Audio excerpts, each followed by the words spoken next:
മേജറിനെ കാണുകയാണെങ്കിൽ ചോദിക്കാൻ വേണ്ടിയിട്ട് കുറച്ച് കാര്യങ്ങൾ മനസ്സിൽ വിചാരിച്ചിട്ടുണ്ടായിരുന്നു. ഇതെന്താ വെച്ചാൽ ഇതൊരു ഡിബേറ്റ് ആയിട്ടൊന്നുമല്ല സാർ ഉദ്ദേശിക്കുന്നത്. ഞാൻ ഇതിനൊരു സ്റ്റഡി പ്രോസസ്സായിട്ട് ഉദ്ദേശിക്കുന്നത്. ഓക്കെ, വിഷയം ദുരന്തറാണ്. ഓക്കെ, ദുരന്തർ 2 മാർച്ചിന് റിലീസാവാൻ പോവാണ്. അപ്പോൾ ആ സിനിമയുടെ അകത്ത് കുറച്ച് കാര്യങ്ങൾ പറയുന്നുണ്ട്. ഇതിനെങ്ങനെയാണ് നമ്മൾ മനസ്സിലാക്കേണ്ടതെന്നാണ്. അപ്പം സിനിമ എൻഡ് ചെയ്യുമ്പോൾ പറയുന്ന ഒരു ഡയലോഗ് ഉണ്ടല്ലോ, അത് ഹിന്ദിയിലാണ് അതിനകത്ത് പറയുന്നത്. മലയാളത്തിൽ പറയുന്നത് ഇത് പുതിയ ഇന്ത്യയാണ്, ഞങ്ങൾ വീട്ടിൽ കയറുകയും ചെയ്യും, കൊല്ലുകയും ചെയ്യും, അങ്ങനെ പറയുന്നുണ്ടല്ലോ. പക്ഷെ ശരിക്കും പഴയ ഇന്ത്യ കുഴപ്പമായിരുന്നു, അല്ലെങ്കിൽ ദുർബലരായിരുന്നു? കുഴപ്പത്തിൻ്റെ അല്ല, നിങ്ങളുടെ പോളിസി വാസ് റോങ്, ഇതാണ് പറയുന്നത്. അത് നിങ്ങൾ പറയുന്ന സമയത്ത് ഈ പുരാണ ഇന്ത്യ നീ ഏക് നയ ഇന്ത്യ എന്ന് പറയുന്ന സമയത്ത് പുരാണ ഇന്ത്യയിൽ എന്തായിരുന്നു എന്നുള്ളതാണ് നമുക്ക് അറിയാത്തത്. കുഴപ്പമായിരുന്നു, കുഴപ്പമില്ലായിരുന്നു, ദുർബലനല്ല. ദുർബലത എന്ന് പറഞ്ഞാൽ ലീഡർഷിപ്പ് ആയിരുന്നു ദുർബലത. പക്ഷെ നിങ്ങൾ ഇന്ദിരാഗാന്ധിനെ അയൺ ലേഡി എന്ന് വിളിക്കും, കാരണം 71 വാർ ഇനിഷ്യേറ്റ് ചെയ്തു. Iron lady, she is fine. But then എൻ്റെ പവർ കയ്യിൽ നിന്ന് പോകുന്നു എന്ന് പറഞ്ഞിട്ട് എമർജൻസി ഡിക്ലെയർ ചെയ്തിട്ടുള്ള ഒരു പ്രധാനമന്ത്രി, അവിടെ നിങ്ങളെന്താ ദുർബലരായിപ്പോയി, അധികാരമോഹികളായിപ്പോയി. നേരെ മറിച്ച് അവിടെ നിന്ന് റിസൈൻ ചെയ്തിട്ട് പോകണം. ഇവിടെ എത്ര പേരുണ്ട്, ഇത്രയും അട്ടഹാസങ്ങൾ നടന്നു കഴിഞ്ഞാൽ റിസൈൻ എന്ന് പറഞ്ഞു കഴിഞ്ഞാൽ പേടിയില്ലേ?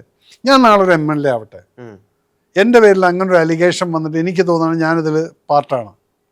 ഇവിടെ പലർക്കും അറിയാം അവർ പാർട്ടാണെന്ന്, പക്ഷെ അവർ റിസൈൻ ചെയ്യില്ല.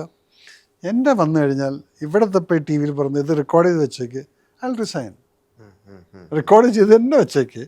അങ്ങനെ ഞാൻ MLA ആയിക്കഴിഞ്ഞാൽ, കാരണം you are committed to the public. അപ്പം പഴയ ഇന്ത്യ എന്തായിരുന്നു എന്ന് ചോദിച്ചു കഴിഞ്ഞാൽ 62, 65, 71 ഇതാണ് 3 വാർ. ഈ 3 വാറിനകത്തും നമ്മൾ സ്ഥലങ്ങൾ 62 പിടിച്ചെടുത്തിട്ടൊന്നുമില്ല, 65 നമ്മൾ പിടിച്ചിട്ടുണ്ട്, 71 പിടിച്ചിട്ടുണ്ട്. ഈ പിടിച്ച സ്ഥലങ്ങളൊക്കെ നമ്മൾ തിരിച്ചു കൊടുത്തിട്ട് വന്നിട്ടുണ്ട്. പക്ഷെ 19 നടന്ന കാർഗിൽ വാറിൽ അതിൽ പിടിച്ചെടുത്ത 3 കിലോമീറ്റർ പല സ്ഥലങ്ങളിലും ഇങ്ങനെയായിരുന്നു വേരിയേഷൻസ്. പിടിച്ചെടുത്ത 3-7 കിലോമീറ്റർ വരയ്ക്കുള്ള സ്ഥലങ്ങളൊന്നും ഇന്ന് വരെ നമ്മൾ തിരിച്ചു കൊടുത്തില്ല. അതുകൊണ്ട് എന്ത് പറ്റി? നാഷണൽ ഹൈവേ 1A കാർഗിൽ തൊട്ട് ദ്രാസ് വരയ്ക്കുള്ള സ്ഥലം അന്ന് ഞാനവിടെ സർവീസ് ചെയ്യുന്ന സമയത്ത് ഇറ്റ് വാസ് വൾണറബിൾ. കാരണം പാകിസ്ഥാനീസ് അവിടെ ഇരുന്നുകൊണ്ട് ഫയർ ചെയ്യാൻ സാധിക്കും ഗണ്ണുകൾ. പലപ്പോഴും ആ ഡിസ്റ്റൻസ് മാറുന്നതുകൊണ്ട് പൊട്ടുന്നില്ല.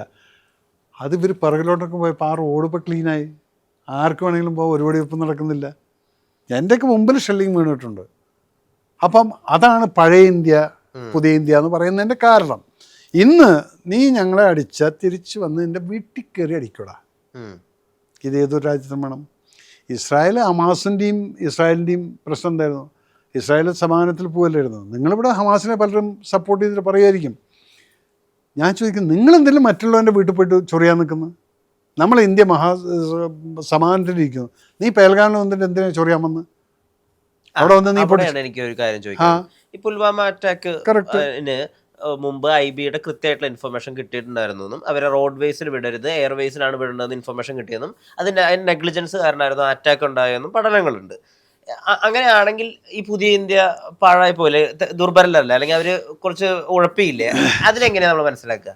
ഇവിടെയാണ് നിങ്ങൾക്ക് ചില ടെക്നിക്കൽ പ്രശ്നങ്ങൾ. ഓക്കെ, ഈ സംഭവങ്ങൾ അലോട്ട് ചെയ്യുന്നത് ലോക്കൽ ആളുകളാണ്, ലോക്കൽ കമാൻഡാണ്. ഓക്കെ ഓക്കെ, അതായത് ഡൽഹിയിൽ നിന്നല്ല. അത് ലോക്കൽ കമാൻഡ് തീരുമാനിക്കും ഇവരെ കോൺവോയിൽ വിടണോ അല്ല ഫ്ലൈറ്റിന് വിടണോ. നിങ്ങൾ പറയുന്നത് കേൾക്കുമ്പോൾ വിചാരിക്കും ഫ്ലൈറ്റ് എന്തുകൊണ്ട് പോയില്ല എന്ന്.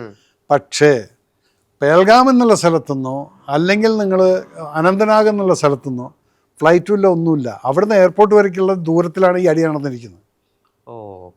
നിങ്ങൾക്ക് പറയാം എന്തും, അവർക്ക് എന്തുകൊണ്ട് ഫ്ലൈറ്റ് കൊടുത്തില്ല. ഫ്ലൈറ്റ് അവിടെ ഉണ്ട് ശ്രീനഗറിൽ. പക്ഷേ ആ ശ്രീനഗറിലേക്ക് എത്താൻ 100-150 കിലോമീറ്റർ വരേണ്ടതാണ്. നിങ്ങൾ കാശ്മീരിൽ പോകൂ, അവന്തിപ്പൂരിലുണ്ട് ഒരു എയർപോർട്ട്, എയർ ബേസ് ഉണ്ട്, ശ്രീനഗറിലുണ്ട് എയർ ബേസ്. ഇതിൽ ഉള്ള സ്ഥലങ്ങൾ കങ്കൻ, സോൺമാർഗ്, ഈ സ്ഥലത്തു നിന്നുള്ള പട്ടാളക്കാർ വരണമെങ്കിൽ അവർക്ക് 2 മണിക്കൂർ ട്രാവൽ ചെയ്തിട്ട് വരണം. പേൽഗാം സൈഡിൽ കൂടെ വരേണ്ടവരും വരണം. ഇത് ബസ്സല്ലാതെ പിന്നെ എന്തിനാ അവർ? അത് വിത്ത് കോൺവോയ് പ്രൊട്ടക്ഷൻ തന്നെയാണ് വരുന്നത്. ആ പ്രൊട്ടക്ഷൻ്റെ ഉള്ളിലോട്ട് ഒരുത്തൻ ഇടിച്ച് കയറുന്നു എന്ന് പറയുന്നത് അത് നിർഭാഗ്യവശാൽ എന്ന് പറയാൻ പറ്റില്ല. നിങ്ങൾക്ക് പറയാം ഫ്ലൈറ്റ് അലോട്ട് ചെയ്തു, എന്തുകൊണ്ട് കൊടുത്തില്ല എന്നുള്ളത്. ഇപ്പോൾ കാര്യം മനസ്സിലായോ? ഇതാണ് എയർപോർട്ട്. ഇവിടേക്ക് എത്താൻ ഇവിടുന്ന് എല്ലാം വരുന്നത് ബൈ റോഡ് തന്നെയല്ലേ വരെ. അവിടുന്ന് ഏത് എയർപോർട്ടിൽ നിന്നാണ് എടുക്കുക അവര്?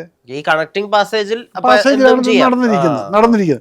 പിന്നെ ഒരാളെ അധികം ഹോൾഡ് ചെയ്യാനും പറ്റില്ല. നിങ്ങൾ ഒരുത്തന്നെ ലീവിന് കൊണ്ട് ഒരു വർഷത്തിൽ 365 ദിവസത്തിനകത്ത് ഈ കംപ്ലീറ്റ് പട്ടാളക്കാരെ റൊട്ടേറ്റ് ചെയ്യേണ്ട ഒരു സംഭവമുണ്ട്. അപ്പം അതുകൊണ്ട് ഈ പേൽഗാം എന്നുള്ളത് ഒരു പ്രാവശ്യമല്ലേ നടന്നിട്ടുള്ളൂ. അതിനെ നിങ്ങൾ ഇങ്ങനെ പറഞ്ഞു കഴിഞ്ഞാൽ അതിന് ഉത്തരവില്ല. അതിന് ഗവർണർ മറ്റൊരു സംശയമുള്ളത്, കാണ്ഡഹാറിനെ അധികരിച്ച് സിനിമ ചെയ്തിട്ടുള്ള ആളാണ്. കാണ്ഡഹാറിനെ പറ്റി വിശദമായിട്ടുള്ള ആ മിഷനുമായിട്ട് ഏറ്റവും അടുത്ത് നിൽക്കുന്ന ഒരാളെന്നുള്ള രീതിയിലും കൂടി ചോദിച്ചോട്ടെ.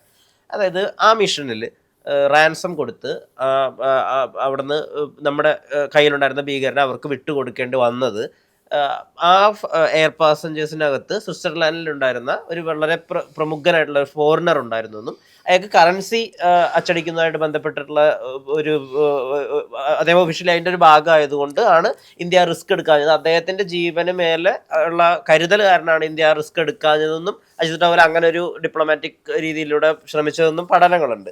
ഇതിൻ്റെ സത്യാവസ്ഥ എന്താ ശരിക്കും? ഇതിനകത്ത് ഈ സത്യങ്ങൾ എന്താണെന്നുള്ളത് പലപ്പോഴും നമുക്ക് പുറത്ത് പറയാൻ പറ്റാത്ത കാര്യങ്ങളുണ്ട്. ഓക്കെ. പിന്നെ വേറൊന്ന്, അവിടെ ചില പാളിച്ചകൾ വന്നിട്ടില്ല. ഞാൻ ഒരു കമാൻഡോ ഓഫീസറാണ്. എൻ്റെ കൗണ്ടർ ബറ്റാലിയനാണ് 52 SAG എന്ന് പറയുന്നത്. ഞങ്ങൾ 51 SAG കൗണ്ടർ ടെററിസമായിരുന്നു. അവർ ആൻറ്റി ഹൈജാക്കാണ്. ഈ ആളുകൾ അമൃത്സറിൽ ഫ്ലൈറ്റ് ലാൻഡ് ചെയ്ത സമയത്ത് അവരവിടെ എത്തിയിട്ടുണ്ടായിരുന്നു. ആ സമയത്ത് നമ്മൾ ഇടിച്ച് കയറിയിരുന്നെങ്കിൽ അവൻ്റെ കയ്യിൽ ഒരു പിസ്റ്റലും 6 ബുള്ളറ്റോ അല്ലെങ്കിൽ 10 ബുള്ളറ്റോ കാണുമായിരുന്നു. മാക്സിമം ഒരു 2-3 ആൾക്കാർ മരിക്കും. പക്ഷെ നമ്മുടെ അഭിമാനം തിരിച്ചെടുക്കാമായിരുന്നു. അവിടെ എന്തുകൊണ്ട് അങ്ങനൊരു തീരുമാനം എടുത്തു എന്ന് ചോദിച്ചിട്ടുള്ളതിന് എനിക്ക് ഉത്തരമില്ല. Because I don't know anything about that. ആ സമയത്ത് ചെയ്തിരുന്നെങ്കിൽ, ഞാനെന്നുള്ളൊരു കമാൻഡോ ആയിരുന്നെങ്കിൽ നമുക്കത് ചെയ്യുകയാണെങ്കിൽ നമ്മുടെ ചിലപ്പോൾ 1-2 ആൾക്കാർ മരിക്കും. പാസഞ്ചേഴ്സിൽ നമ്മൾ ഫയർ ചെയ്യുന്ന സമയത്ത് 1-2 ആൾക്കാർ. ബട്ട് ദെൻ ഈ 150 ചില്ലാനം ആളുകളും അഭിമാനവും നമുക്ക് തിരിച്ചു കൊണ്ടുവരാൻ. അതങ്ങനെ നടന്നിട്ടില്ലായിരുന്നെങ്കിൽ ഈ പാർലമെൻറ്റ് അറ്റാക്ക് നടക്കില്ല. കാരണം അവർക്ക് വേണ്ടി വിട്ടുകൊടുത്തിട്ടുള്ള അവന്മാരാണ് പാർലമെൻറ്റ് അറ്റാക്ക്. ഇതൊക്കെ ഒരു ചെയിനാണ്. അപ്പോൾ ഒരിക്കലും നമ്മൾ കിഡ്നാപ്പിംഗ് അല്ലെങ്കിൽ ഹൈജാക്കിങ് ചെയ്തിട്ടുള്ളതിന് ഒരു കോംപ്രമൈസ് ടോക്കും നമ്മൾ ഒരു ഗവൺമെൻറ് ചെയ്യരുത്. ആ പോളിസി അമേരിക്കയുടെ പോളിസി ആയിരിക്കണം. No talk with the terrorist, no bargaining. അത് നമ്മൾ ഒരു പ്രാവശ്യം 2 പ്രാവശ്യം പ്രൂവ് ചെയ്യുന്നതിൽ ചിലപ്പോൾ നമുക്ക് കുറച്ച് ലൈഫ് നഷ്ടപ്പെടുമായിരിക്കും. പക്ഷെ അതൊരു സ്റ്റാൻഡേർഡ് പ്രൊസീജിയർ SOP ആയിട്ട് മാറും. പിന്നെ അപ്പോൾ ടെററിസ്റ്റുകൾക്കറിയാം ഇത് കിഡ്നാപ്പ് ചെയ്തിട്ട് കാര്യമില്ല, ഇവന്മാർ നെഗോഷിയേഷന് വരില്ല എന്നുള്ളത്. അങ്ങനെയുള്ള രാജ്യങ്ങൾ ഇവർ കിഡ്നാപ്പോ അല്ലെങ്കിൽ ഹൈജാക്കോ നടത്തുന്നില്ല. അപ്പം അതുകൊണ്ട് അതെന്ത് സംഭവിച്ചു എന്നുള്ളത് എനിക്കിപ്പോഴും ക്ലാരിറ്റി ഇല്ല. പക്ഷേ എൻ്റെ കമാൻഡോസ്, എനിക്കറിയാം ആ യൂണിറ്റിലുണ്ടായിരുന്ന അന്നത്തെ ഓഫീസേഴ്സൊക്കെ എൻ്റെ അറിയുന്ന ഓഫീസേഴ്സ് പറഞ്ഞു, sir we have reached Amritsar, പക്ഷേ we didn't get the permission to attack. അതും അവർ ശരിക്ക് ഫ്ലൈറ്റ് നിന്നിരുന്നതിൻ്റെ ശരിക്ക് നോക്കിക്കഴിഞ്ഞാൽ ആ ബാക്ക് സൈഡിലുള്ള ഫുൾ 180 ഡിഗ്രി ഇല്ലെങ്കിലും ആ 45 ഡിഗ്രി ആംഗിളിൽ ഇവർ അപ്രോച്ച് ചെയ്ത് ഫ്ലൈറ്റിൻ്റെ താഴത്തെത്തിയിട്ടുണ്ടായിരുന്നു കയറാൻ വേണ്ടിയിട്ട്. അതെന്തുകൊണ്ട് ഈ ലൈൻ എടുക്കുന്നു എന്ന് ചോദിച്ചു കഴിഞ്ഞാൽ ഫ്രണ്ടിൽ കൂടെ വന്നു കഴിഞ്ഞാൽ ഫ്രണ്ടിൽ കൂടെ കാണും, സൈഡിൽ കാണും. ഇതിൻ്റെ ഡെഡ് എൻഡ് എന്ന് പറയുന്നതാണ് ഈ പിറകിലത്തെ വിൻഡോയിൽ കൂടെ നോക്കിയാൽ കാണുന്ന ഒരു ആംഗിളുണ്ട്. ഇതിൻ്റെ രണ്ടിൻ്റെയും ഗ്യാപ്പുണ്ട്. ഈ ഗ്യാപ്പിലാണ് നമ്മൾ അപ്രോച്ച് ചെയ്യുന്നത് ദൂരം നിന്ന്. ആ ടാർമാക്കിൽ വന്നു കഴിഞ്ഞിട്ട് അടിയിൽ വന്നു കഴിഞ്ഞാൽ പിന്നീട് നമ്മുടെ പ്രൊസീജിയർ എന്ന് പറയുന്നത് പലതും ഉണ്ട്. ലാഡർ എൻട്രി ഉണ്ട്, ഡോറ് പുറത്തുനിന്ന് തുറക്കുന്ന എൻട്രി, ഇതെല്ലാം ഉണ്ട്. പക്ഷെ അതിൻ്റെ പെർമിഷൻ ഉണ്ടായിരുന്നില്ല. ഓക്കെ, ദുരന്തർ സത്യമാണോ? ദുരന്തർ എന്നുള്ളത് അതൊരു ചെറിയ എലിമെൻ്റിൽ നിന്ന് എടുത്തിട്ടുള്ളതാണ്. നിങ്ങൾ ഈ ദുരന്തറിൽ അറിയുന്ന മോഹിത് ശർമ്മയുടെ കാര്യം നിങ്ങളൊക്കെ അറിയുന്നതിന് മുന്നേ തന്നെ ഞാൻ 2 വർഷം മുന്നേ ഒരു ഇൻ്റർവ്യൂവിൽ പറഞ്ഞിട്ടുണ്ടായിരുന്നു, യഥാർത്ഥ ഹീറോസൊക്കെ ഇവരാണ്, അല്ല നിങ്ങൾ കാണുന്ന ഇവിടുത്തെ ഹീറോസൊന്നുമല്ല. അദ്ദേഹത്തെക്കുറിച്ച് നമ്മൾ ആരും അറിയില്ലായിരുന്നു. അതെന്തുകൊണ്ട്? കാരണം അവിടെ TV മീഡിയ ഒന്നും ഇല്ല. ഈ മനുഷ്യൻ പാകിസ്ഥാനിൽ പോയിട്ടുണ്ട്. പാകിസ്ഥാനിൽ പോയിട്ട് അവിടെ ഒരു ക്യാമ്പ് മുഴുവൻ അടിച്ചേർത്തിട്ട് പോന്നിട്ടുണ്ട്. അവൻ അതിനു വേണ്ടി ഖുറാൻ പഠിച്ചിട്ടുണ്ട്, അവൻ്റെ സർക്കംസ്റ്റൻസ് സുന്നത്ത് ചെയ്തിട്ടുണ്ട്, ഇതെല്ലാം ചെയ്ത് പോയിട്ട് അതൊരു ഗട്ട്സല്ല മോനെ. ഞാൻ പോലും അവനെ അഡ്മയർ ചെയ്യും. ബിക്കോസ് കണ്ടിട്ടുണ്ടായിരുന്നു അദ്ദേഹത്തെ. പിന്നെ എന്നെ ഞങ്ങൾ 1 മണിക്കൂർ ഇരുന്ന് സംസാരിച്ചു. അതോ എന്ത് ക്യൂട്ടായിട്ട് അവൻ സംസാരിക്കാന്നറിയാം, വളരെ സോബറായിട്ട്. ഇവൻ എന്നെ കാണാൻ വന്നതാണ് മോഹിത് ശർമ്മ. അപ്പം മോഹിതിൻ്റെ കമാൻഡിങ് ഓഫീസർ എന്ന് പറയുന്നത് ഇപ്പം ജനറൽ ആയിരിക്കുന്ന വേണു, കണ്ണൂക്കാരൻ വേണുവായിരുന്നു. അന്ന് അവൻ കേണലായിരുന്നു. അപ്പോൾ വേണുവാണ് എന്നെ വിനുവാണ് എന്നെ വിളിച്ചിട്ട് പറഞ്ഞ്, സാറെ പോകുമ്പം ഇന്ന് ബറ്റാലിയന് താമസിച്ചിട്ട് പോകാമെന്ന് പറഞ്ഞ് ഞാൻ കുരുക്ഷേത്രയുടെ റെക്കി കഴിഞ്ഞ് കാർഗിൽ നിന്ന് വരുമ്പോൾ ശ്രീനഗറിൽ ഇവരുടെ യൂണിറ്റിലാണ് താമസിച്ചത്, ഫസ്റ്റ് പാരാ കമാൻഡർ. അന്ന് രാത്രിയാണ്. ഞാൻ 10 മണിയൊക്കെ ആകുമ്പോഴത്തേക്കും കിടന്നുറങ്ങും, കള്ളുകൂടിയൊന്നും ഇല്ലാത്തതുകൊണ്ട്. അങ്ങനെ ഗസ്റ്റ് റൂം നമ്പർ 1 അതിനകത്ത് കള്ളും എല്ലാം ഉണ്ടായിരിക്കും. ഒരു 11 മണിക്ക് വാതിക്കൽ നോക്ക്, അത് കാശ്മീരിൽ വാതിക്കൽ നോക്കുന്നത് തുറന്ന് താടിയൊക്കെ ആയിട്ട് വലിയ AK-47 ഉണ്ട്, പിറകിൽ ഒരുത്തനുണ്ട് AK-47 ആയിട്ട്. Yes sir, I am Mohit Sharma, want to talk to you sir. ഞാൻ പറഞ്ഞു ഹൗ ഡു വി നോ എന്ന് വെച്ചാൽ, ഞാൻ ഈ ബറ്റാലിയൻ തന്നെയാണ് സർ. എന്നാൽ വാന്നത് കഴിയുമ്പം. അപ്പം ഞാൻ NSCയിലുണ്ടായിരുന്ന സമയത്ത് എൻ്റെ പാരാ ടീമായിരുന്നു. ആൽഫ ടീം എന്ന് പറയുന്നത് പാരാ ടീമാണ്. ആ പാരാ ടീമിലുള്ള 30 പേരും ഈ ഫസ്റ്റ് പാര, 9 പാര, 10 പാരയിലത്തെ ആൾക്കാരായിരുന്നു, കമാൻഡോസിൻ്റെ. അപ്പം അവന്മാരെ കമാൻഡ് ചെയ്തിരിക്കുന്നതാണ്. അപ്പം അവന്മാരൊക്കെ പോയിട്ട് ഇവരുടെ അടുത്ത് കഥ പറയും, ഇങ്ങനൊരു സാധനം ഒരു ഭ്രാന്തനുണ്ടായിരുന്നു എന്ന് പറയും. അപ്പം Mohit he wanted to come and meet me. അങ്ങനെ വന്നിട്ട് സംസാരിച്ചപ്പോൾ ഹി നെവർ സെഡ് ദാറ്റ് അവൻ പാകിസ്ഥാനിൽ പോയിട്ടുണ്ടെന്നുള്ളോ മറ്റുണ്ടോ. സാറേ ഞാൻ അവിടെ അത് ചെയ്ത്.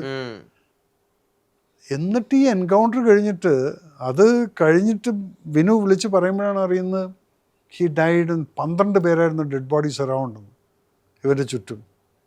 അങ്ങനെ സിംഗിൾ ഹാൻഡഡ്ലി ഫൈറ്റ് ചെയ്തിട്ട് അവനും വേറൊരു കശ്മീരി നായിക്കുണ്ടായിരുന്നു, 2 പേരും മരിച്ചുപോയി. അപ്പോൾ ശരിക്കും നമുക്കൊരു ദുരന്തം ഉണ്ടായിരുന്നു. ദുരന്തം അവനുണ്ടായിരുന്നു. പക്ഷെ അവരിങ്ങനെ അവിടെ തന്നെ നിന്നിട്ട് കല്യാണം കഴിച്ചിട്ടൊന്നുമില്ല. അതുണ്ട്. പക്ഷെ അതിൻ്റെ ബേസിലാണ് അവർ ആ ഒരു കഥ എടുത്തത്. Aditya took it. ആദിത്യനെ എനിക്കറിയാം, കാരണം പ്രിയേട്ടൻ്റെ അസിസ്റ്റൻ്റ് ആയിരുന്നു, ഞങ്ങളൊക്കെ സെയിം ടീമാണ്. അപ്പോൾ ആദിത്യ പറഞ്ഞു സാർ ഞാൻ ആ എലിമെൻ്റ് എടുത്തിട്ടുണ്ട്, അതൊരു സിനിമാറ്റിക്കൽ പോകുന്ന സമയത്ത് യെസ് ദാറ്റ്സ് എ വേറെ ലുക്കാണത്. പക്ഷെ അങ്ങനെയുള്ള വ്യക്തികളുണ്ട്, അവരെയൊക്കെ കാണുമ്പോൾ ദേ നെവർ സെൽഫ് ബോസ്റ്റ്. അവരൊരിക്കലും പറയില്ല ഞാൻ ഇതാണ് അതാണെന്നുള്ളത്. ആ പോളിസിയൊക്കെ ഞാൻ ഫോളോ ചെയ്തിട്ടുണ്ട്. പല കാര്യങ്ങളും നമുക്ക് ഓർമ്മ പോലും ഇല്ല. പലരും നാളെ ഏതൊരു ടി വിയിൽ ഏതൊരു കേണലിരുന്ന് പറയുമ്പോഴാണ് ഞാനിത് ചെയ്തിട്ടുണ്ടോ എന്നുള്ളത്. അപ്പോഴാണ് അവനെ വിളിച്ച് ഇതെപ്പോഴാണ് സാറിന് ഓർമ്മയില്ലെന്ന് വെച്ചു. അപ്പോഴാണ് നമ്മൾ ഓർക്കുന്ന പോലും.